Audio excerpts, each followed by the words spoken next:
Started. हाँ आवाज़ record हो रही है। हाँ हाँ बिल्कुल हो रही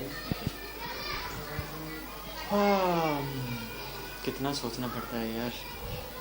खैर सोचना नहीं चाहिए, है। शायरी सुना कुछ कविता सुना। अच्छा होता है सोचना। हाँ, नहीं, कुछ भी करने से पहले एक वो होता है, क्या होता है वो कि होता है। प्लान करना चाहिए, प्रिपरेशन करनी चाहिए। बिना कुछ प्लान किए हम कहीं भी शुरू हो जाते हैं या फिर कहीं भी लग जाते हैं तो वो अच्छा नहीं होता। लगने का मतलब ये नहीं कि आप कहीं और लग रहे हो, मेरा कहने का मतलब प्रेजेंटेशन में लग गया। हाँ तो बेसिकली आज मैं कुछ एक दो चीज़ें आपको क्लियर करना चाहता हूँ कि कुछ पागल लोग हैं इस दुनिया में जो बहुत कुछ करना चाहते हैं, हाँ लेकिन प्रॉब्लम पता कहाँ है?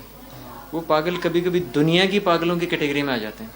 तो उनको उन पागलों कैटेगरी में ना आके अपनी तरह का पागल बने रहना चाहिए। क्यों? उससे क्या होगा?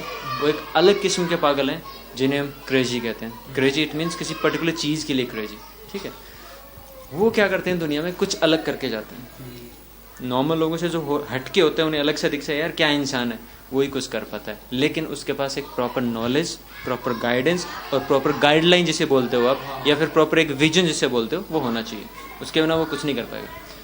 अभी मैं बेसिकली आपको गोल गोल घुमा रहा हूँ, तो घुमाने का मेरा मकसद ये नहीं था। घुमाने का मकसद ये था, मैं आपको ये बोलना चाहता था कि मैं यहाँ पे क्यों बोल रहा हूँ। हाँ बोलने का मकसद ये कि एक असली दुनिया मतलब आपको दिखाना चाहते थे हम लोग। एक है, एक पागल सा दोस्त है, नाम तो उसका बताऊंगा नहीं अभी, बाद में उसको क्या बोलते हैं एक्सप्लोर किया जाएगा, जिसको पता नहीं कहाँ से एक घटिया सा क्या बोलते हैं वो मिल गया। क्या क्या बोलते हैं उसे, क्या बोलते हैं उसे, स्क्रिप्ट नहीं, उसे क्या बोलते हैं, एक आइडिया बोलते हैं। क्या बोलते हैं? आइडिया नहीं है ना, कंटेंट नहीं, एक आइडिया मान लो। एक पता नहीं कहाँ से एक अजीब सा आइडिया मिला और पागलों की तरह शुरू हो गया। बोल रहा है कि ये करूँगा, वो करूँगा। मेरे को लगा पागल है यार, करने दो।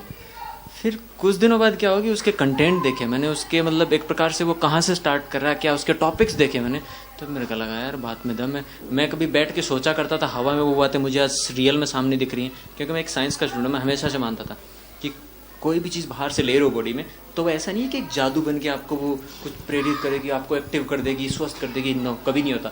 बॉडी खुद ये चीज़ें बनाती है। कैसे? बाहर से आप इंड्यूस करते हो किसी चीज़ के लिए, तो आपको जो चीज़ें सोसाइटी में बना के दी जा रही हैं, जरूरी नहीं वो इंड्यूस ही करें, वो उल्टा भी कर सकती हैं। तो ये चीज़ है, तो हमें पता नहीं होता बेसिकली कि हम क्या खा रहे हैं, क्या पी रहे हैं, वो सही है कि नहीं है। इवन मैं तो ये कहता हूँ कि साधु लोग थे पहले, जड़ी बूटी खाते थे या फिर कुछ भी नहीं खाते थे, वहाँ पे क्या होता था, वो भी तो स्वस्थ रहते थे। वो तो कभी दवाइयाँ नहीं ली उन्होंने, अरे इतने साल जिए, क्यों जिए?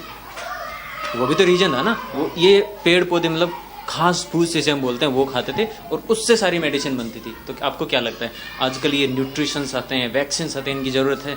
मुझे नहीं लगता है। और ये है। और दूसरी से आपको बताता हूँ, आपको क्या लगता है जो सिस्टम आपको कंट्रोल कर रहा है वो सही है? उसको ऐसा ही करना चाहिए जैसा कर रहा है? यार कोई रिप्लाई नहीं दे रहा, मज़ा नहीं आ रहा। चलो बनी, फिर भी लगा रहता हूँ। अरे हमने जाना भी है, मतलब कहाँ जाना है? काफी ना जाना, मुझे आई नो मुझे जाना है। तो अभी के लिए केवल इतना ही। असली दुनिया की तरफ से एस के पागल, थैंक यू।